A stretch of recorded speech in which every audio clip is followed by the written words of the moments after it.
Isa ang billiard sa mga laro na sikat sa Pinas. Sa kanto man o simpleng tambayan, Noy P&D atras. Kinakailangan gumamit ng tako upang bola sa butas maipuslo. Sikat na rin ito bilang online game. Kaya naman para sa mga gamers, take your aim. Well-known dito si Efren Bata Reyes. The magician siya kung tawagin sa kanyang galing sa mga tricks. Siya ikay mapapasabi ng wala stick. Oh, very 70s. Tunay ngang may pakpak ang balita. Nakarating sa amin na isang 5-year-old na bata. Mala Efren kung umasinta ng mga bola.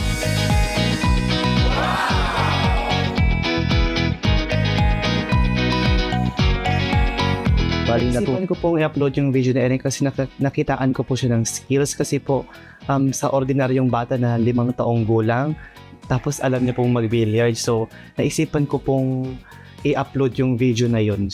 Kaya naman lumipad ako papuntang Zambales at doon ko na sight ang nakakabilib na si Eren. Eren Batuta Reyes. Isa man siyang bata pero kung sumargo ng bola, kala mo parang matanda. Hindi raw siya tinuruan ng kanyang papa. Sadyang hobby lang daw ito ng kanilang pamilya. It runs in the blood, ika nga. Kaya pagdating sa bilyar, she could be the next Efren Bata. Bali, natuto po siya sarili niyang kakayahan. Hindi ko po tinuruan, sarili niyang natuto. Feeling niya po talaga yung bilyar kasi talagang kung makikita siyang bata dyan, pupunta na lang isa dyan tapos magkikipaglaro sa mga bata. Para masubok ang kanyang skills, hinamon namin siya with a twist.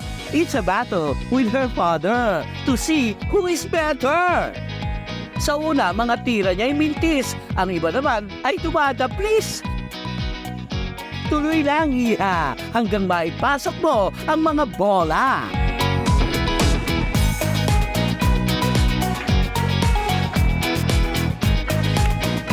Oh ha? Sa pool. Chill lang. Baka umiyak si Papa.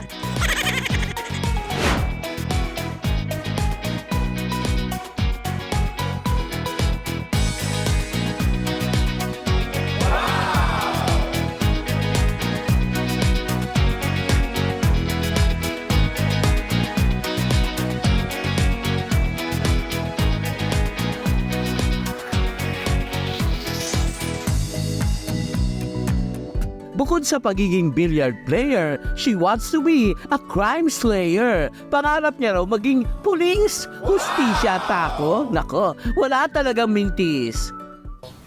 Pulis po.